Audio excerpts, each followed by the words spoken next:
Por décadas, a vida de Donald Trump tem sido dissecada por câmeras, jornalistas e críticos. Seus arranha-céus brilhavam como símbolos de riqueza. Seu nome reluzia pelos cassinos, sua voz ecoava pelos reality shows e, mais tarde, sua presença dominou a política. Mas em meio a todo aquele espetáculo, um grupo raramente tinha voz. A equipe, os discretos, as pessoas que poliam, dobravam, esfregavam e sumiam no fundo. Agora, imagine. Você é uma jovem de 20 e poucos anos, entrando na Trump Tower não como visita, mas como empregada. Seu trabalho é entrar onde o mundo não deve ver. Os aposentos privados, corredores silenciosos, o rescaldo de reuniões noturnas. Você vê o que fica quando os holofotes se apagam. O que isso faz com você? Que segredos você guarda? E aqui está a questão maior. Por que alguém guardaria sua história por 30 anos para só quebrar o silêncio aos 53? Isto não é uma manchete de tabloide. Não é um anúncio de campanha. Este é o relato de uma mulher. Seus anos na órbita de Trump, seu silêncio e sua decisão de finalmente falar. Fiquem ligados, porque hoje vamos desvendar as camadas de uma narrativa que é parte biografia, parte conto de advertência e parte reflexão sobre o que significa ser invisível, mas essencial. Estão prestes a ouvir uma história que viveu nas sombras por décadas, até agora. Quando figuras públicas dominam as manchetes, seus círculos íntimos frequentemente se tornam danos colaterais na tempestade. Ouvimos de rivais, aliados, advogados, até mesmo de participantes de reality shows, mas raramente das pessoas que varrem o chão depois que as luzes se apagam. Esse silêncio não é acidental. A equipe doméstica existe num espaço frágil, com um pé nos cantos mais privados do poder, e o outro acorrentado ao medo de perder tudo se falarem. Contratos, reputações, intimidação, todos têm seu papel. Por anos, sua história foi uma entre milhares, esquecida, enterrada sob obediência e necessidade.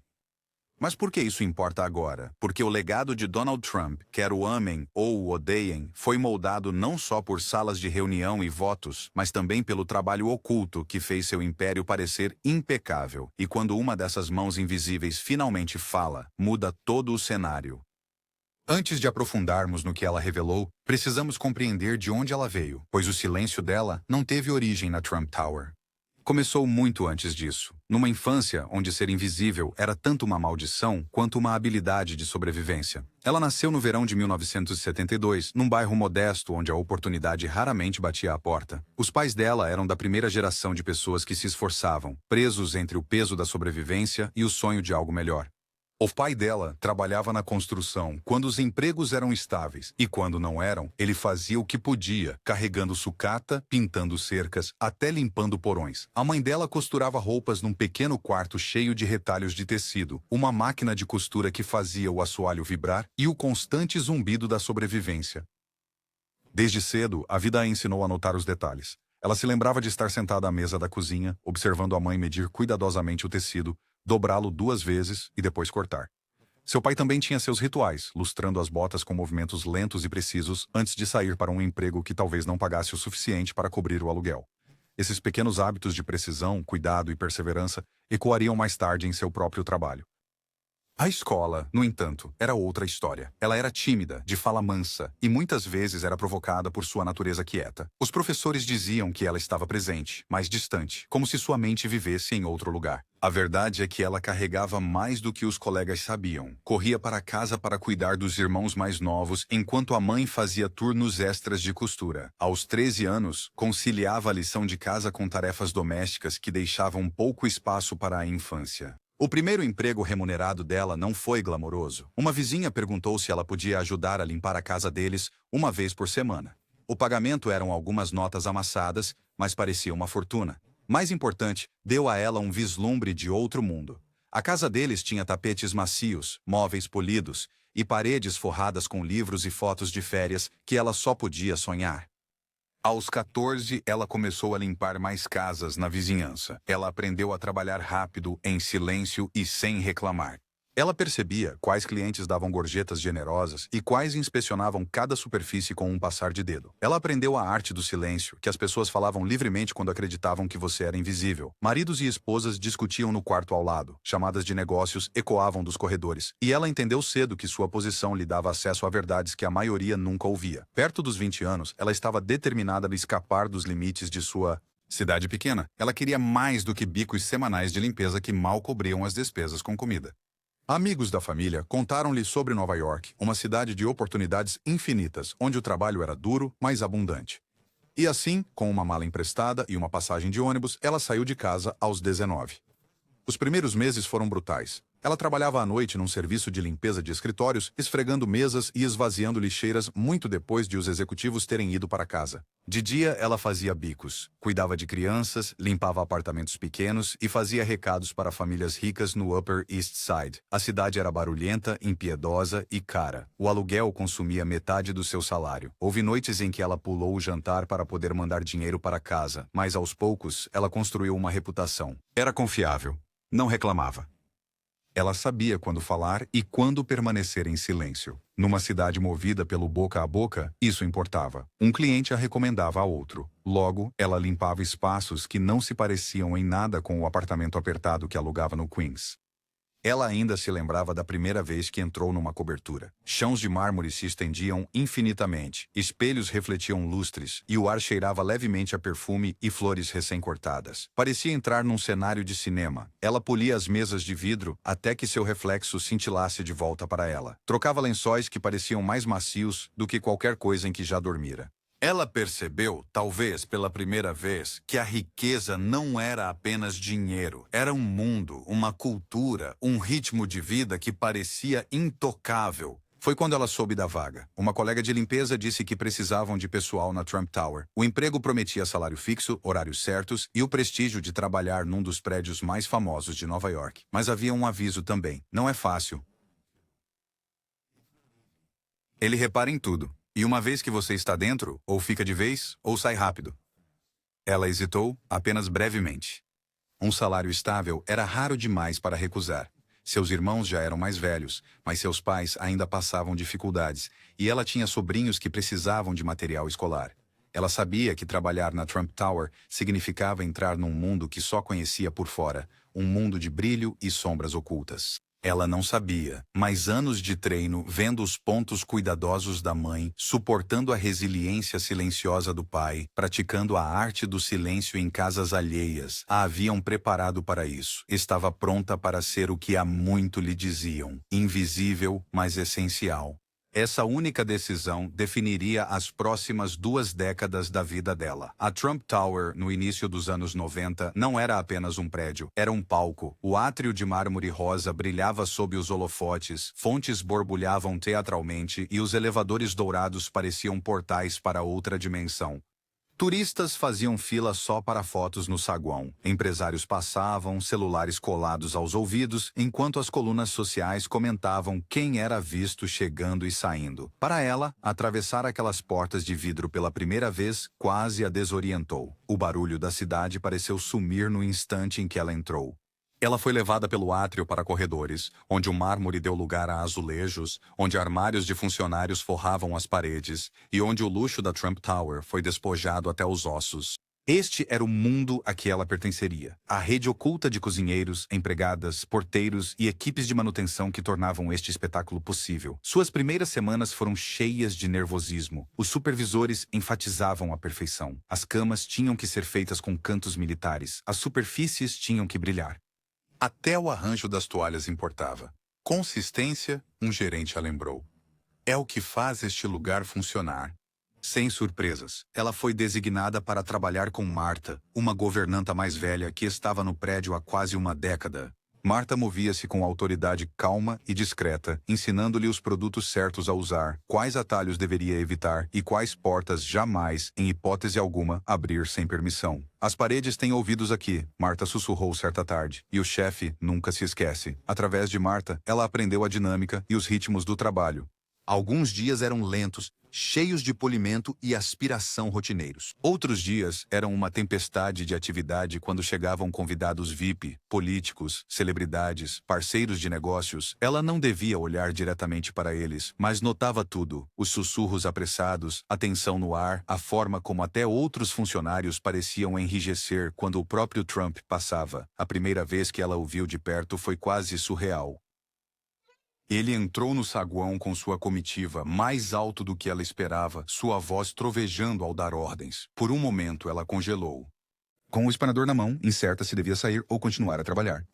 Marta tocou-lhe de leve. Fique de cabeça baixa.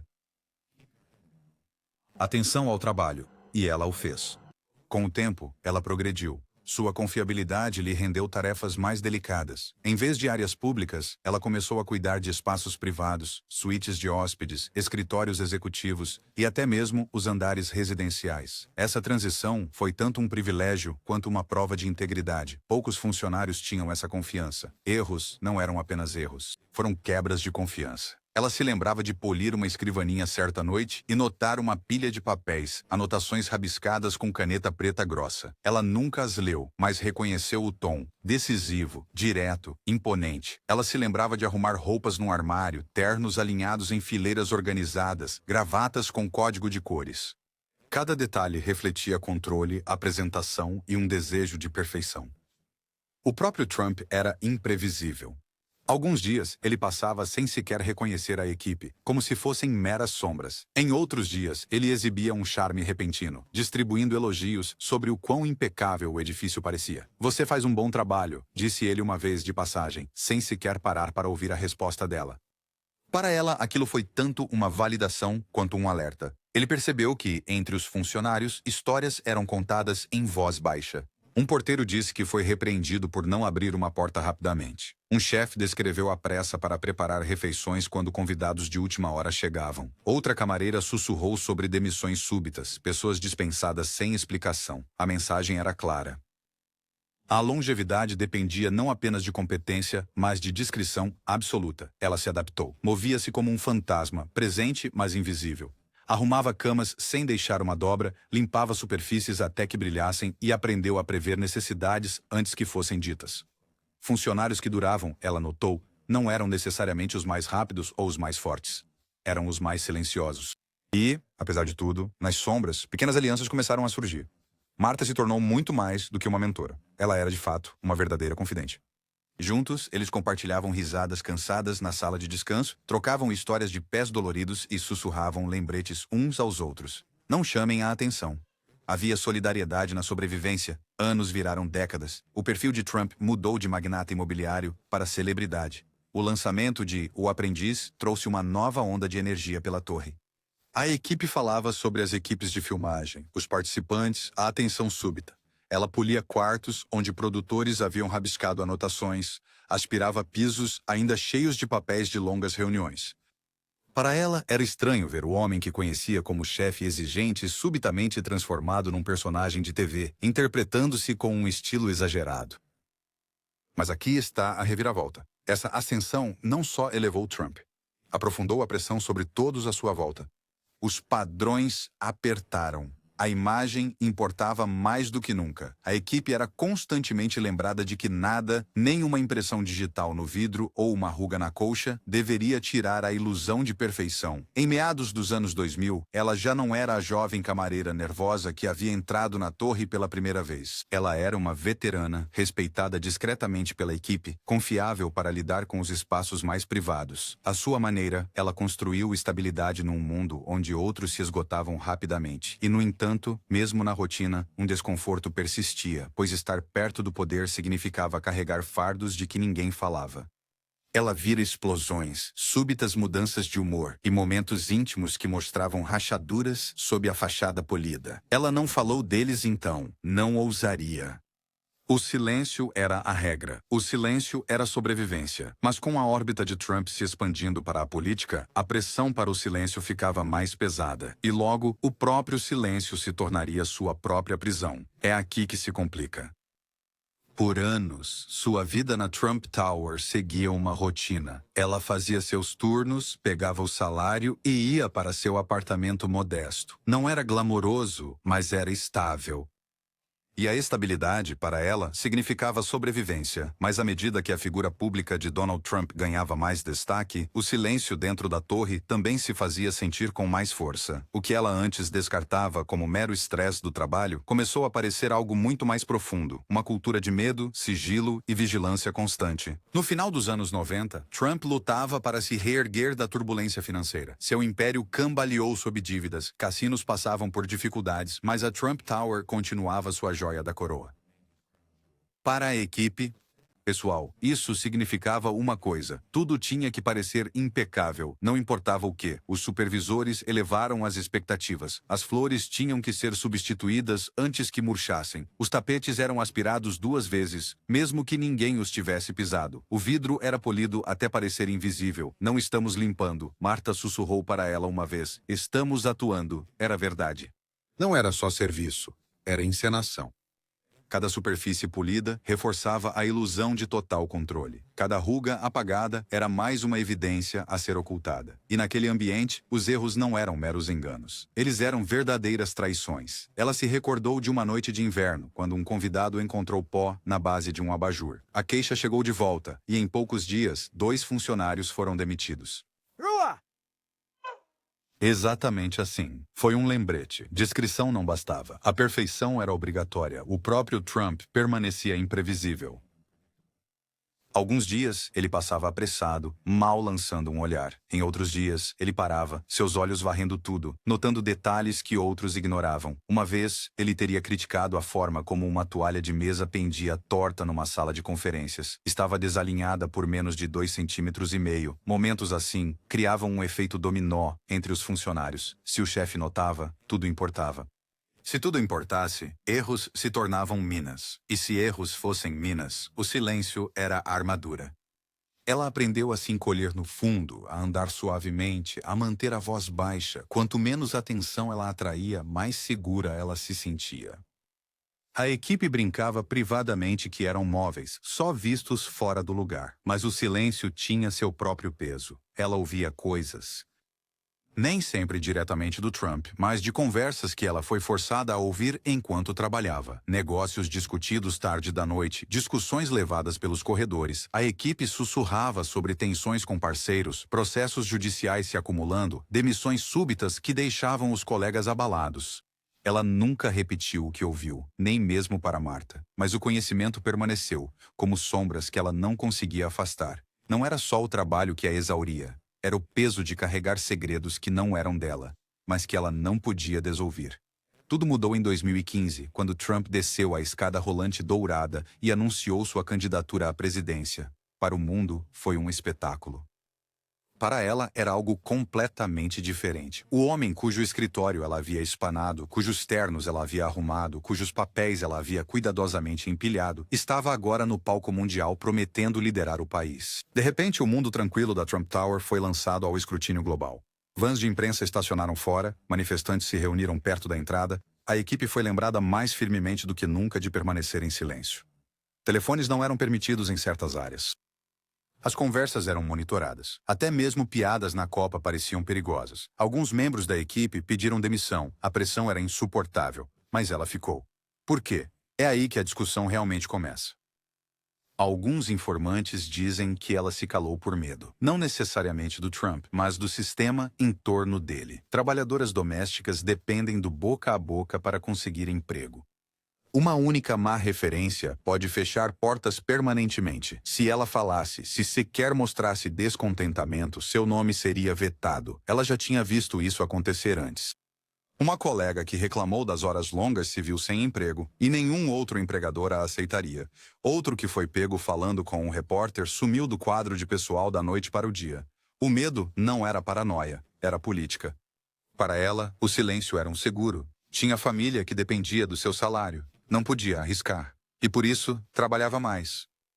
Permaneceu mais quieta, reprimiu sua inquietação e disse a si mesma, apenas sobreviva ao dia. Outros sugerem uma explicação distinta, que ela permaneceu em silêncio não apenas por medo, mas por estratégia. Ela entendia melhor que a maioria que a discrição era sua moeda mais valiosa. Quanto mais ela durava, mais confiança ela ganhava. Quanto mais confiança ela ganhava, melhor ficava sua posição.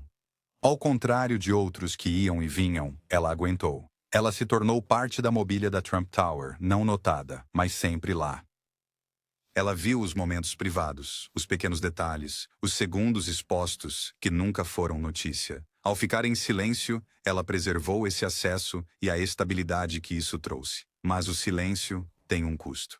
Com o desenrolar da presidência de Trump, ela achava mais difícil conciliar o homem para quem trabalhou com o que dominava as manchetes. Seus discursos, políticas, controvérsias. Eles a fizeram repensar os anos que ela passou nas sombras. Ela se lembrou das horas curvadas sobre mesas, das noites a polir vidro, das instruções sussurradas a... Não disse nada e começou a se perguntar. Seu silêncio a tornara cúmplice, ao ficar calada, ajudou a proteger uma imagem que não era real? Essas perguntas a assombravam. Elas não eliminavam as razões práticas para o silêncio, medo, estratégia, sobrevivência, mas elas acrescentaram um novo peso. Ela dizia a si mesma que não lhe cabia, que era só uma funcionária, mas lá no fundo, o silêncio começava a rachar. E então, décadas depois de entrar na Trump Tower, aos 53 anos, ela rompeu. Não aconteceu com um estrondo. Não houve conferência de imprensa, nem microfones rodeados por câmeras a piscar. O silêncio dela terminou da mesma forma que viveu por décadas, silenciosamente, cautelosamente, quase num sussurro. Aos 53, ela já não trabalhava na Trump Tower.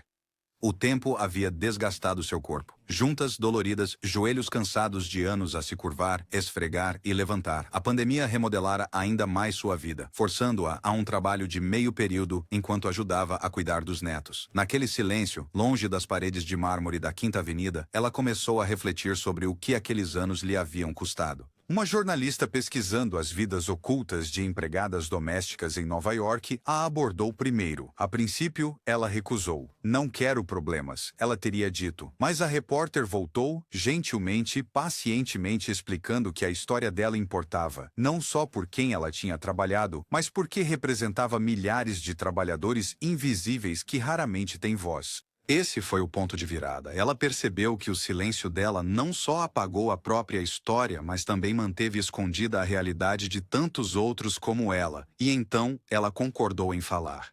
A entrevista não foi uma revelação bombástica. Ela não entregou quaisquer documentos secretos, nem acusou Trump de crimes.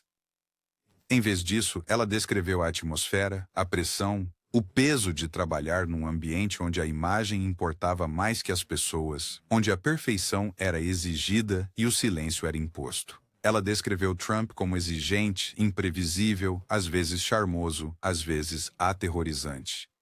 Ela recordou as súbitas mudanças de humor, como um elogio podia virar crítica em minutos. Falou das regras, nunca ser visível a menos que necessário, nunca falar a menos que lhe falassem, e nunca, jamais, repetir o que viu ou ouviu. Mas o que tornou o seu testemunho poderoso foi o que ela deixou por dizer. Ela se recusou a fornecer anedotas picantes ou detalhes escandalosos. Ela não descreveu encontros íntimos ou acordos secretos. Quando pressionada, ela estabeleceu limites. Algumas coisas não são seguras para dizer, ela admitiu. Aquele silêncio disse muito. Isso revelou o medo que ainda permanecia, o peso de um sistema feito para manter a equipe invisível mesmo décadas depois. E, no entanto, ao falar, ela quebrou o domínio desse sistema. Pela primeira vez, alguém do interior da equipe da Trump Tower havia saído à luz. A reação foi imediata. Alguns a aclamaram.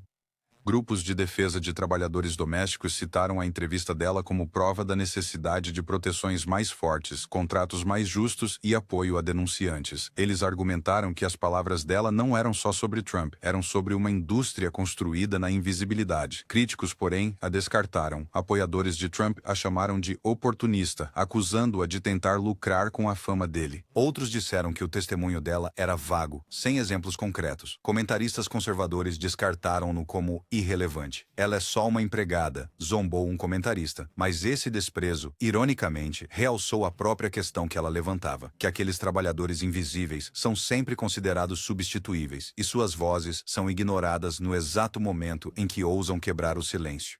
Para ela, a reação negativa já era esperada. Ela havia passado anos calculando o preço de se expressar. Ela sabia que suas palavras iriam dividir, mas também sentia o alívio de não carregar mais tudo sozinha. Ela disse ao repórter, não quero mais ser invisível. Fui invisível por tempo demais. Essa frase ecoou além da sua história pessoal. Isso acessou uma verdade mais ampla sobre o poder, que aqueles no topo brilham mais intensamente porque muitos abaixo deles permanecem escondidos nas sombras. A revelação dela não derrubou torres. Não mudou resultados de eleições, nem apagou décadas de controvérsia, mas fez algo mais sutil, talvez mais duradouro. Isso desfez o mito do silêncio total. Quando uma voz se ergue, outros se perguntam se também podem. Romper o silêncio nunca é o fim de uma história, é o início de uma nova nova, e para ela, o rescaldo foi tão complexo quanto os anos de silêncio que a precederam. No início, sentiu um grande alívio. Ela finalmente havia falado, finalmente expressado em voz alta tudo o que carregara sozinha por décadas. Não foi tudo, longe disso. Ela manteve os detalhes vagos, evitou o que a pudesse colocar em apuros legais e pesou as palavras com cuidado. Mas mesmo aquelas admissões cautelosas pareceram monumentais para ela. Era como respirar de novo, ela disse ao jornalista depois, como se eu tivesse prendido a respiração por 30 anos. O alívio foi rapidamente seguido pela ansiedade. Ao falar em público, mesmo sem dar nomes ou detalhes, ela foi posta em evidência de um modo que nunca antes vivera. Jornalistas ligavam, produtores pediam entrevistas e grupos ativistas a convidavam para depor em fóruns sobre direitos de domésticas. Para alguém que passou a vida inteira evitando atenção, essa súbita onda de interesse foi esmagadora. A reação, como esperado, dividiu-se. Apoiadores de Trump descartaram suas palavras como irrelevantes ou exageradas. Comentaristas de programas conservadores zombaram da ideia de que a visão de uma empregada importava no panorama geral das coisas. E daí se ela disse que foi estressante? Um comentarista zombou. É assim que é trabalhar para um bilionário. Mas os críticos de Trump viram algo diferente. Para eles, as palavras dela confirmaram suspeitas de longa data sobre a cultura que o cercava, exigente, obcecada pela imagem e impiedosa com os que estavam abaixo dele. Meios progressistas elogiaram sua bravura, enquadrando seu testemunho como parte de um acerto de contas maior sobre como homens poderosos tratam aqueles que os servem. E havia um meio termo, pessoas que não viam a história dela como política, mas como humana.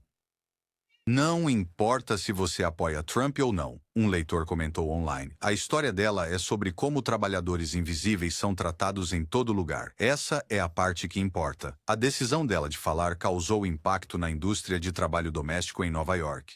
Organizações de defesa há muito argumentavam que domésticas, babás e arrumadeiras eram vulneráveis à exploração. Baixos salários, longas jornadas, sem segurança no emprego e silêncio imposto pelo medo de retaliação. O testemunho dela tornou-se um ponto de mobilização. Oficinas e painéis começaram a destacar a história dela como um exemplo da necessidade de proteção. Ativistas trabalhistas argumentaram que o silêncio dela não era incomum, era sistêmico. Milhares de trabalhadores estavam na mesma posição, vendo, ouvindo e vivenciando mais do que poderiam dizer, presos entre a necessidade de sobreviver e o medo de perder tudo.